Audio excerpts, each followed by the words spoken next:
Magandang gabi po, mga kabikay. Welcome po sa ating Barangay Kapre. Ako po muli, si Boy Kapre. Isa na naman pong kwento ang ibabahagi natin na mula sa tunay na pangyayari. Simulan natin. Taong 2009, sa lungsod ng Tagbilaran, hindi ko maiwasang kabahan ng makita ang mga balita sa telebisyon. May natagpuan na namang biktima sa Talahiban at napakamisteryoso ng naging kamatayan nito. Wala naman kasing sugat o anumang palatandaang pinuwersa ang bangkay nang makita ito ng mga pulis. Kagaya ng mga naunang otopsiya, said ang dugo ng biktima at nawawala ang mga laman loob nito. Kay daming mga haka-haka na nagsilabasan, pero wala man lang silang maski isang bagay na napatunayan. Hindi ko maiwasang kabahan dahil ang lugar na nabalita kung nasaan ang mga misteryosong kamatayan ay sa mismong lugar namin. Sa aming barangay at mga kapitbahay pa namin ang naging biktima. Sa ilang beses ko nang sinubukan na matyagan kung sino ba ang salarin, ay wala man lang akong natagpo ang maski isang ebidensya na magpapatunay na may kriminal sa mga nasabing kamatayan. Sabi naman ng iba, baka may sakit na kumakalat sa aming lugar.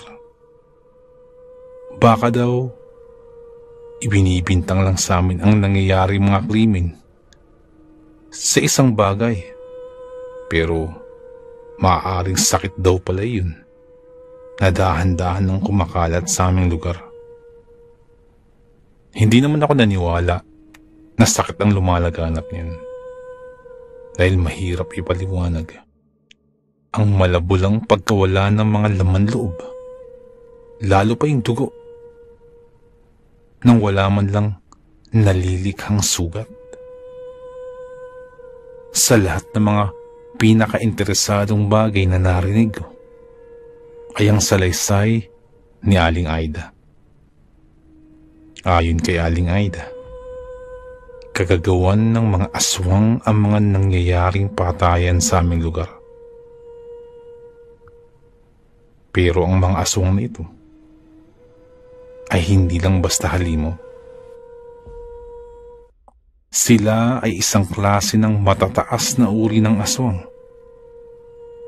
na tinatawag na manlalali. Hindi raw natin alam na baka nakakasalamuha na natin sila sa araw-araw.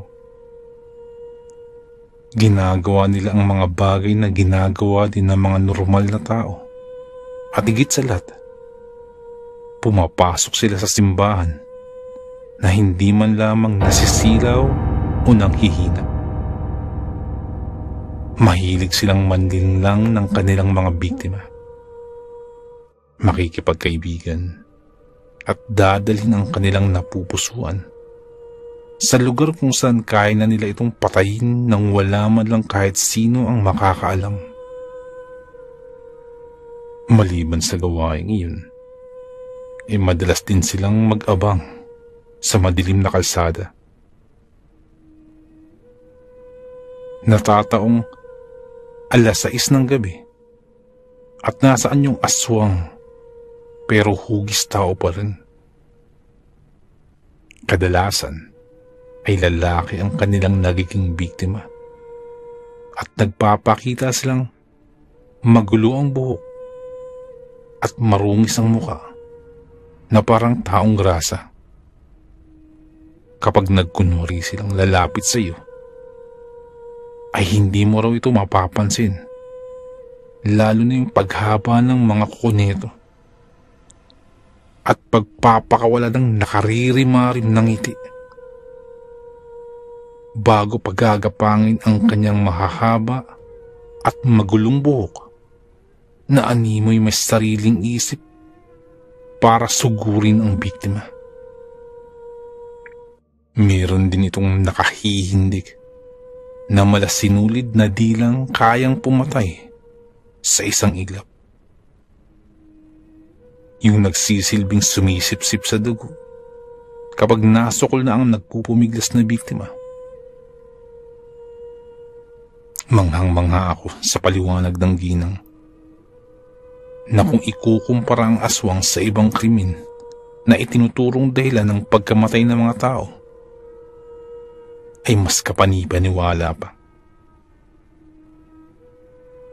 Kaya naman bilang isang tanod, kahit walang ipinag-uutos ang aming kapitan, ay pinili kong gawin ang aking trabaho at magmatsyag sa gabi.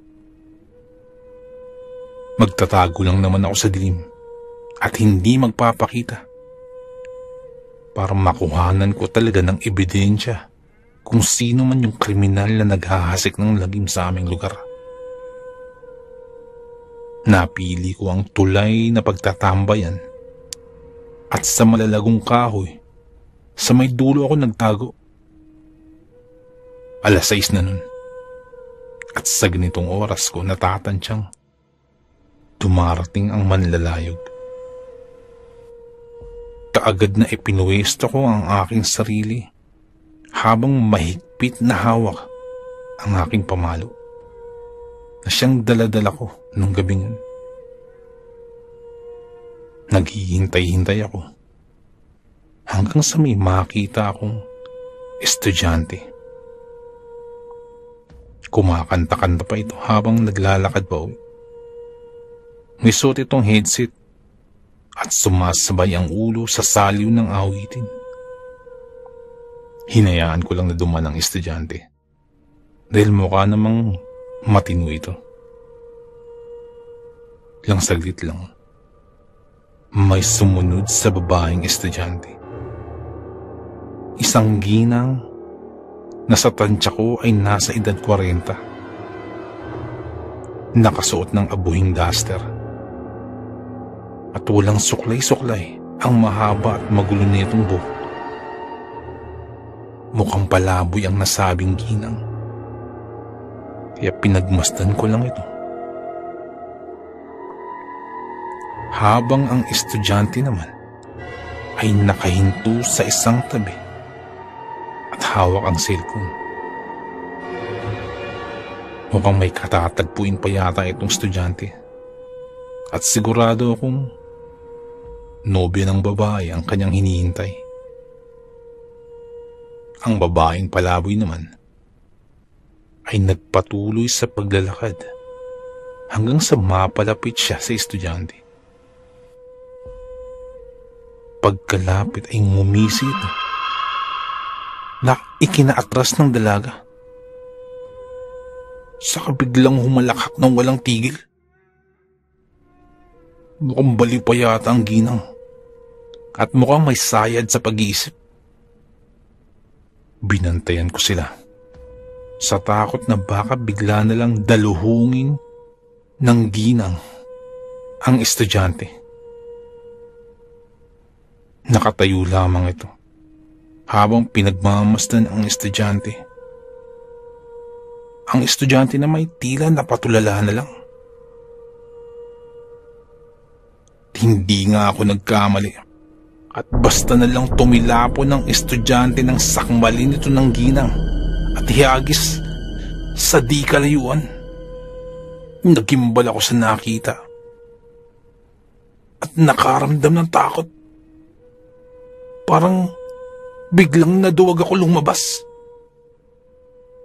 Pinagmasdan ko kung paano nang hihinang gumapang ang kawawang estudyante habang halos makahalik na sa lupa dahil sa natamong sakit sa buong katawan. Nanginginig na humingi siya ng tulong sa pagbabaka sakaling may makakadalo sa kanya. Pero hindi ko maintindihan kung bakit bigla akong nawalan ng lakas para lumabas. Mas pinag-igihan ko pang pagsiksik sa sulok ng aking pinagtataguan. At gimbal na napatitig sa ginang. Nang dahan-dahang humaba ang kanyang buhok. Parang may sariling isip. Ang buhok na yun na gumapang papunta sa estudyante. At unti-unting pumulupot sa buo nitong katawan.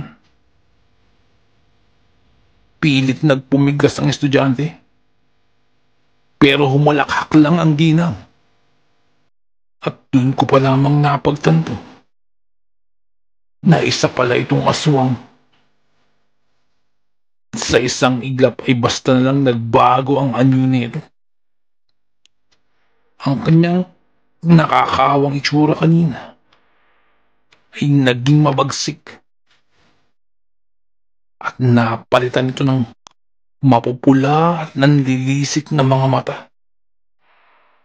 Ang kanyang mga kamay ay nagkaroon ng mahahaba at matutulis na kuko. Takot na takot akong napatitig sa kanila. Nang dahan-dahang humagigik ang ginang. At lumapit pa ito sa estudyante. Tumutulo pa ang laway nito. Saka muling dinaluhong ang kawawang mag-aaral. Saksi ako kung paano niya ito pinuluputan ng kanyang buhok. At sakang ngumangaan na parabang kakainin ang napakalaking bagay. Muli ay nagimbal ako nang makita ko ang kanyang malasinulid na dila. At inilapit sa leeg ng estudyante. Ganun na lamang ang takot ko nang ang manipis na dilang yun ay tila tumigas na parang sa alambre. At saka ito bumaon sa lalamunan ng kanyang kawawang biktima. Kalunos-lunos ang kalagayan ng estudyante. Wala na itong nagawa pa. Kahit nagpupumiglas ito. Dahil yung buhok pa lang ay sapat na upang hindi makagalaw ang estudyante. Ang iba pang makakabang buhok ng matanda ay gumagapang at sumusuksok sa mata, ilong at tenga at bibig ng kawawang estudyante. Marahil ay para pigilan ito sa paghinga. Ilang sandali pa'y nakita ako ng pagkikikisay ng estudyante na parang kinakapos na ng hininga. At nasasaktan sa ginagawa sa kanya. Ako naman ay labis ng pinagpapawisan sa tensyon habang pinagmamasdan sila. Paano ko ililigtas ang estudyante mula sa isang halimaw? Mga katanungang tumatakbo sa aking isipan. Kabado kong pinahid ang pawis na namumuo sa aking noo. Saan napalunok ng laway? Pakaramdam ko ay ako ang pinapatay ng aswang. Maya-maya pa'y sinisipsip na nito ang dugo ng kanyang biktima. Gamit ang malasinulid nitong dila. Tinitigan ko ang kanyang bulto at itsura. Tiyak kong hindi siya isang normal na aswang lang. Naririnig ko ang huling hugot ng hininga ng estudyante. Saka ito lumaylay. Tanda ng binawian na ito ng buhay. Akala ko'y tapos na ang babae sa kanyang ginawa sa biktima. Dahil ganun na lamang ang gulat ko. Nang dahan-dahan naman niyang pinagalaw ang kanyang buhok. Hanggang sa lahat ng hibla nun ay lumabas ulit sa mata, sa ilong, tenga at bibig ng estudyante. Nakaramdam ako ng pandidiri nang maging ang kanyang mga buhok ay animon na tuwa ng makakain ng laman loob ng tao. Hindi ko maipaliwanag pero Yun ang nakikita ko. Kinain ng mga itong laman loob ng estudyante. Dahil lang bitiwan niya ito bilang isang bangkay. Ay tila kasing gaan na lamang ito ng papel. Iniwan ng matandang babae at sa gitna ng daan. Saka naglakad na parang walang anumang nangyari. Nag-intay pa ako at nagmacheck. At nang sa tingin ko nakalayo na ang babae, ay walang ingay akong lumabas ng aking pinagtataguan at nilapitan ng kawawang bitin. Maingat kong sinuli ang kanyang lig kung saan tinusok ng aswang ang kanyang malasinulid na dila. Pagkatingin ko, ay wala man lang akong makitang bakas o sugat man lamang o kahit gasgas na maaring pagdaluyan ng dugo. Nanlamig ang buo kong katawan sa aking natuklasan. Paano ito nagawa nung aswang na yun? Wala man lang pasa o gakalos. Gayong hinagas niya ito ng malayo. Naging palais sa panduloy sa akin kung papaano niya nagawa ang ganong pag-atake nang hindi man lang nagkakaroon ng mga bakas ng sugat ang kanyang biktima. Hanggang sa sumapit na lang ang ilang araw, ay muli akong nagabang. Palagi kong nakikita ang matandang iyon na nambibitima. Pero wala man lang bakas para malaman kung sino siya. Ako'y nagiging tensyonado na. Maging ang aming mga kasamaan dahil sa sunod-sunod na krimeng nangyayari na hindi naman namin mahanapan ng solusyon. Kahit ako'y nakakaramdam ng awa sa aking sarili dahil nakita ko niyong aswang. Ngunit kakaibang takot ang dumaloy sa aking katawan. Ngunit nakakaramdam din ako ng konsensya. Parang naging tanod pa ako pero wala man lang ako nagagawa. Kaya naisip kong abangan muli ang ginang. At sa pagkakataong ito, isusundan ko siya matapos siya makapambiktima. Para man lamang makabawi ako kahit papano. Alam kong masyadong delikado ang aking gagawin. Pero wala na akong mapagpipilian pa. Isa sa aking mga kumpare ang nagsabi na kung nakita ko nga kung paano ang estilo ng nasabing aswang sa pagpatay ay malamang na isang manlalayog ang nasabing nilalang.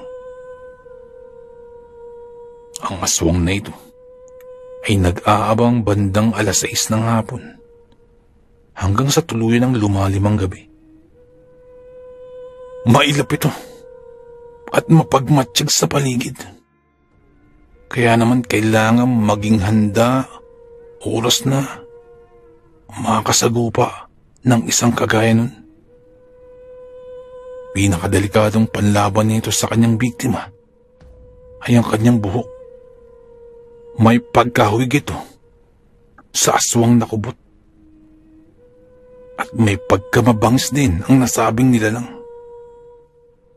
Kailangan palaging may baong tansong punyal sa bulsa dahil ito lamang ang patalim na mabisang pampatay sa aswang.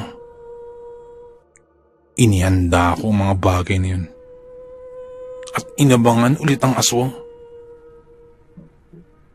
Kagaya ng dati, sa kalsadang lugar na kanyang paboritong daanan, dun siya nakita kong nag-aabang ng biktima. Sa pagkakataong yun, ay mas nauna siya, nagtago sa dilim. Pero hindi niya alam na mas nauna akong makarating sa kanya sa nasabing lugar.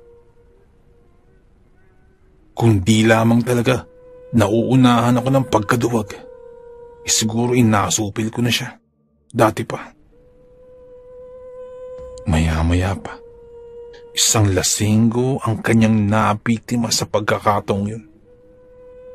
Kagaya ng mga naunang biktima, binugbog niya muna ang lalaki bago pinuluputan ang kanyang buhok. Pumasok ang buhok nito sa loob ng ilong, mata, bibig at tenga ng biktima. Ilang saglit pa ay inilabas na niya ang kanyang manipis na dilang, animoy may maliit na karayom sa dulo. Walang nagawa ang biktima kundi pakiramdaman ang kanyang dugo na dahan-dahang sinisip-sip ng aswang hanggang sa tuluyan na itong maubos. Saka binitawan ng lalaki ng manlalayog. Lupaypay na at walang buhay. Kaagad naglakad ang aswang na parang walang anumang nangyari. Sa pagkakataong yun ay hindi ito nagbagong anyo kumpara ng mga nakaraan. Ang isang ito ay tao pa rin at ang nakakatakot lang niyang buhok at dila ang instrumento para siya ay makakain ng tao. Naging mabilis tuloy ang aking mga hakbang upang masundan ang babae. Habang sinusundan, bigla na lamang itong nawala pagkakurap ko. Kaya't napahinto ako sa paglalakad at nagpalingalinga sa paligid. Dahan-dahan akong binalot ng takot dahil hindi ko na matanaw kung nasaan ang babae. Bakit nawala agad? Ang bilis naman maglakad nun. Pinagpawisan ako ng malapot dahil sa labis na tensyon. Kung kaya't napaatras na ako ng hakbang. Habang umaatras,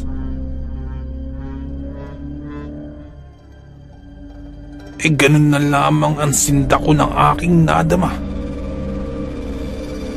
Nang daluhungin ako ng babae, hindi na ako nakapiyok pa. Binalot na ng takot ang buo kong pagkatao at dun ko pa lamang napagtanto ng husto. Nang sumugod sa akin ay ang kanino ko pa sinusundan na babae. Hindi na ako nakapagsalita pa dahil nag-umpisa nang pumulupot ang kanyang buhok sa aking binti, pataas sa aking bewang. Nanginginig ako sa takot at pilit nag-isip ng aking gagawin. Lalo na't nakita ko pa ang kanyang mapupula at nanlilisik na mga mata. At nakatuon lang ito sa akin. Unti-unti humihigpit ang pagkakapulupot ng kanyang buhok sa aking buong katawan. Ngunit naswertehan naman na nasa gilid ang aking kamay. Dahan-dahan kong kinapa ang punyal na nasa aking bulsa. Dahan-dahan kong nakuha ito sa pamamagitan ng aking daliri.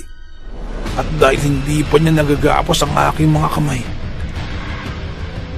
ay malaya ko itong naiwasin. Dahan-dahan kong pinanggapang ang aking mga daliri patungo sa punyal hanggang sa unti-unti ko na itong nahawakan ng buong higpit. At dahil hindi pa niya nagagapos ang aking mga kamay, ay walang habas ko itong iwinasiwas sa kanyang buhok dahil upang maputol ang mga ito. Halos mabingi ako sa kanyang pag-angil at pagsingasing. Saka ipinakita sa akin ang nakalawit niyang dila na para bang sinulid na may karayom sa dulo. Matapos kong maputol ang kanyang mga buhok, ay walang babalang sinaksak ko siya sa mata dahilan para mapaungol siya sa labis na sakit. Taranta akong napatras at hintakot na nagtatakbo palayo sa takot na baka lumundag ito at parusahan ako dahil sa aking ginawa. Nang ligtas akong makauwi, ay kaagad kong isinalaysay sa aking pamilya ang tungkol sa manlalayog na nakaengkwentro ko. Kinabukasan ay tinungo namin ng aking mga kasamang tanod ang bahay ni Aling Alicia at hinuli ang matanda dahil sa krimeng nagawa niya. Sigurado ako, siya ang umatake sa akin kagabi. Nakilala ko siya kagabi dahil sa pagkakalapit ko sa kanyang mukha. Naabutan namin ang matanda na ginagamot ang kanyang mata. Pero wala na itong nagawa at hindi na nakaangal pa. Nang agad namin itong paligiran at tinalian at saka dinala namin sa mga pulis. Labis ang pasasalamat sa akin ng aking mga kababaryo at pinarangalan ako bilang isang matapang na tanod na siyang nakapagturo kung